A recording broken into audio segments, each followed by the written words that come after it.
Hai hai hai, sebelum menonton alangkah baiknya untuk menekan tombol subscribe dan lonceng terlebih dahulu ya. Ayo, jangan lupa. Selamat menonton. Ketika Iblis Jatuh Cinta, episode 87, Serahkan Suamimu Padaku, karya Via Raya. Tidak, kalau Alpa tiba-tiba kesini mencari kita bagaimana? Tolak Teona khawatir. Itu mudah.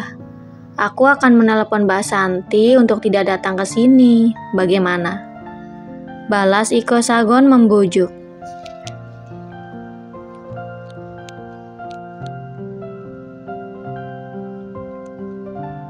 Teona terlihat sedang berpikir. Raut wajahnya terlihat sangat ragu dan tidak setuju dengan ide suaminya. Bagaimana kalau ayah, ibu tiri atau Shirley yang masuk ke dalam? Bisa saja pintu dikunci, tapi akan sangat tidak enak rasanya kalau ada yang mengetuk pintu dan memanggilnya. Apa kita perlu menginap satu malam agar kita bisa main-main di kamar ini? Tawar Iko Sagon menyerah.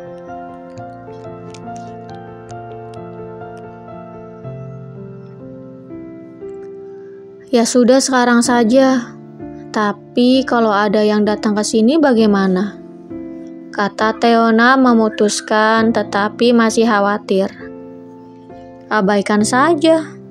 Jadi, bisakah kita memulainya sekarang?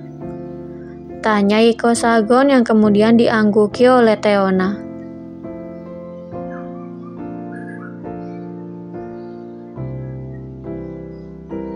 Sebelum benar-benar melakukannya, Iko Sagon melompat turun dan mengunci pintu. Kemudian, ia kembali dan mulai melancarkan aksi membuat kenangan di kamar itu. Melucuti pakaian istrinya hingga tak tersisa selai benang pun. Lalu, giliran pakaiannya sendiri dan siap bertempur. Mau versi cepat atau versi lama? Tanya Iko Sagon sebelum menancapkan pedangnya.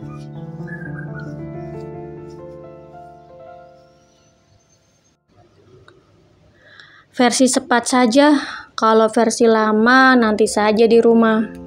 Aku takut Alpa bosan dan datang ke sini. Sangga Teona menggebu.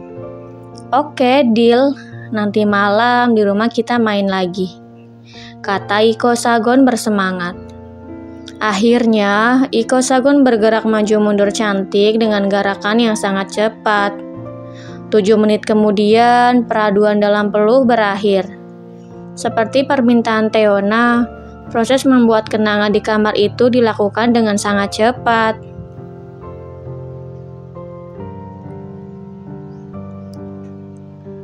Ayo kita buat kenangan di kamar mandi, sayang.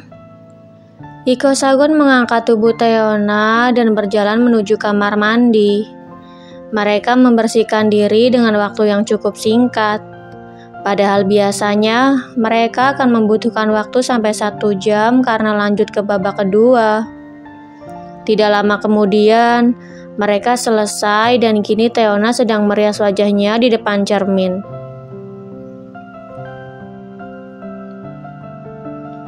Mommy, Daddy, panggil Alpagon sambil mengetuk pintu. Untung kita sudah selesai, sayang. Celetuk Iko Sagon sambil beranjak membuka pintu. Kenapa lama sekali? Keluh Alpagon.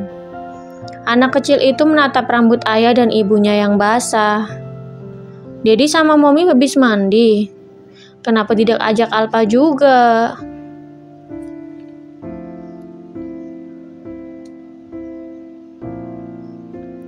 Dedi sama Mommy terkena banyak debu jadi mandi deh. Kalau Alpa kan tidak. Sangga Iko Sagon dengan cepat membuat alasan. Teona hanya bisa tersenyum melihat suaminya yang cepat tanggap. Kalau jawabannya tidak masuk akal, ia takut putranya akan menanyakan hal lebih, yang hanya akan membuatnya semakin kesulitan untuk membuat alasan. Kita turun yuk sayang, biar Dedi yang bawa barang-barang. Ajak Teona langsung meraih tangan putranya. Ayo, balas Alpagon. Kini tersisa Iko Sagon di kamar. Pria itu menyusun 3 box dan mengangkatnya.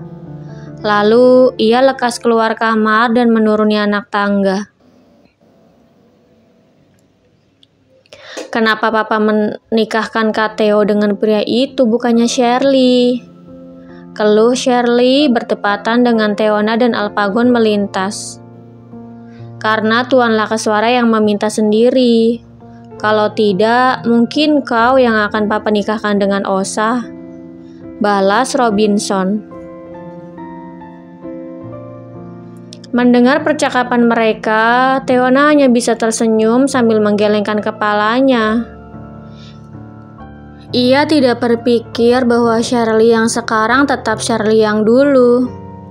Menginginkan segala sesuatu yang ia miliki, bahkan hal sekecil apapun. Theo pulang dulu, Pak. Pamit Teona.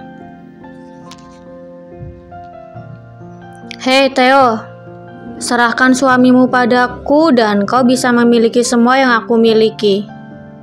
Kata Shirley bersikap seolah semua yang ia miliki adalah sesuatu yang sangat berharga. Shirley tidak bisa membiarkan Teona hidup bahagia sementara dirinya tidak. Bagaimana bisa Teona memiliki suami yang tampan dan kaya raya sedangkan dirinya belum memiliki kekasih? Tidak bisa dibiarkan.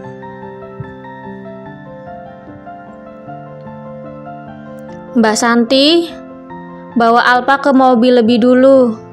Ujar Teona tidak ingin putranya melihat hal yang tidak seharusnya. Baik, Bu. Jawab Santi bergegas membawa Alpagon ke mobil. Setelah memastikan putranya tidak terlihat lagi, Teona melangkah mendekat. Wanita itu melipat kedua tangannya di depan sambil menatap Shirley. Sepertinya ia harus memberi pelajaran adik tirinya atas sikapnya yang selalu keterlaluan.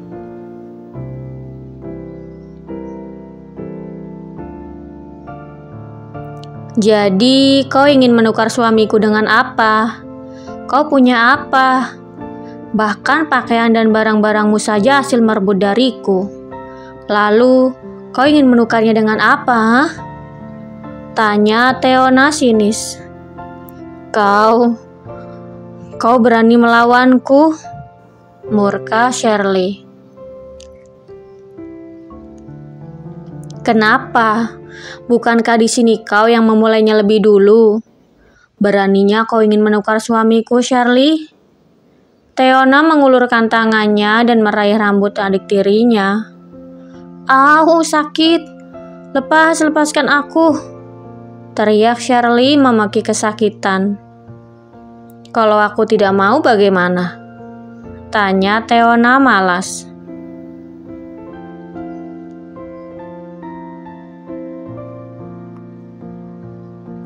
Semua barang yang Teona miliki direbut begitu saja masih bisa ditahan.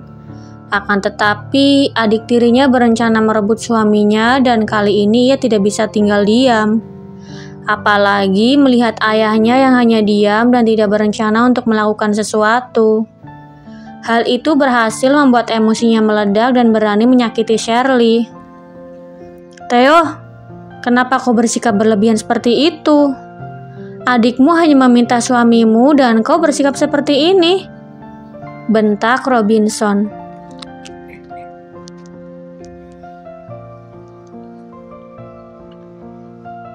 Apa? Hanya papa bilang.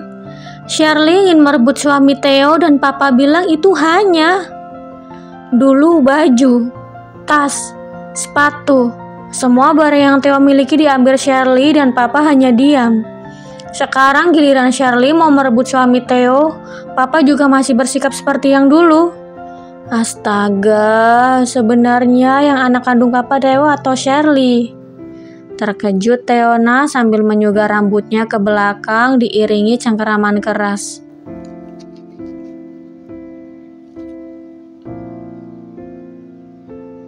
Memangnya kenapa?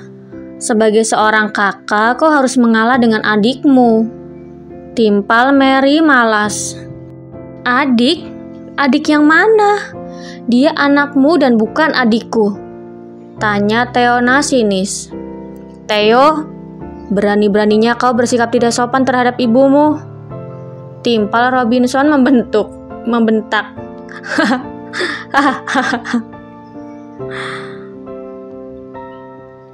Theona tertawa terbahak-bahak diiringi bulir-bulir bening yang menetes. Sejak dulu, ia sudah tahu seperti apa sikap ayah, ibu tiri, dan adik tirinya. Entah mengapa, ia berharap bahwa sang ayah masih memiliki sedikit kasih sayang untuknya. Namun sekarang, harapannya telah sirna. Kali ini, ia benar-benar merasa bahwa ia tidak memiliki ayah. Sayang, panggil Iko Sagon.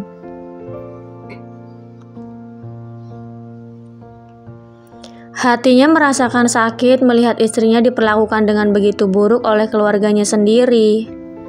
Jujur, ia sempat kesal ketika mengetahui perlakuan mereka terhadap istrinya. Namun melihat dengan mata dan kepalanya sendiri, betapa kejamnya mereka membuat Iko Sagon tidak bisa menahannya lagi.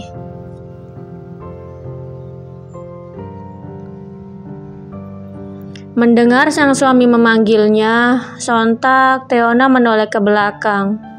Air matanya semakin deras karena merasa malu.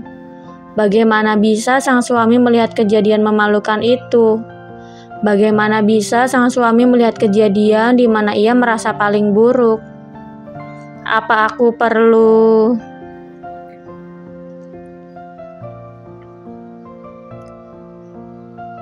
Balaskan perbuatan mereka pada Petrus. Kembalikan perusahaan mereka di hari sebelum kita menikah. Aku ingin mereka hancur hingga tidak bisa bangkit lagi. Potong Theona menggebu. Awalnya, ia ingin membiarkan keluarga ayahnya begitu saja tanpa memperhitungkan perlakuan mereka padanya selama ini. Ia juga akan membiarkan atas apa yang telah mereka lakukan pada Petrus. Namun sayangnya, kesempatan yang Theona berikan mereka sia-siakan begitu saja hingga membuat wanita sesabar seperti Theona murka dan kehabisan kesabaran.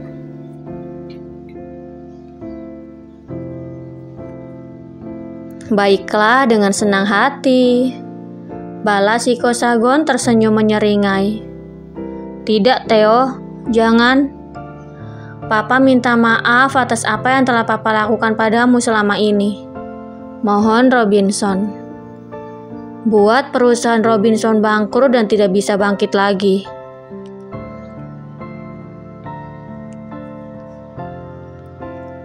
Robinson hanya fokus pada Theona, tetapi ia melupakan pria yang bisa melakukan segalanya. Iko Sagon menghubungi Alejandro dan memintanya untuk menghancurkan perusahaan ayah mertuanya. Tidak, Naosa. Theo hanya bercanda dan tidak bersungguh-sungguh ingin perusahaan saya hancur, kata Robinson membujuk.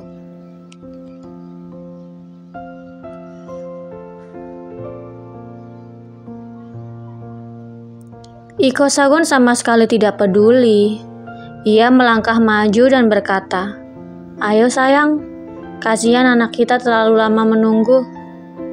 "Iya, kau benar. Ayo kita pulang," balas Theona. "Tunggu, kalian jangan pulang dulu. Tarik kata-katamu, Theo," seru Robinson kalap.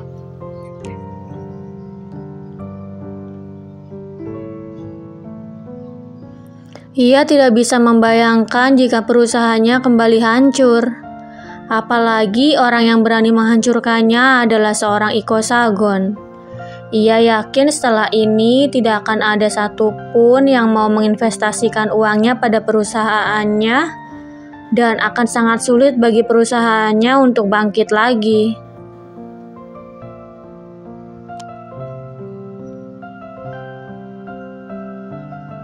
Di tengah usahanya menghentikan putrinya, ponsel Robinson berdering. Ia lekas mengangkatnya dan mendengar kabar di mana perusahaannya mendapat banyak serangan. Sekarang harga sahamnya menurun drastis ke angka yang paling bawah. Tidak! Teriak Robinson sambil menjatuhkan lututnya. Bersambung. Jangan lupa untuk like, komen, share, subscribe, dan tekan tombol lonceng untuk mendapatkan notifikasi episode selanjutnya. Terima kasih.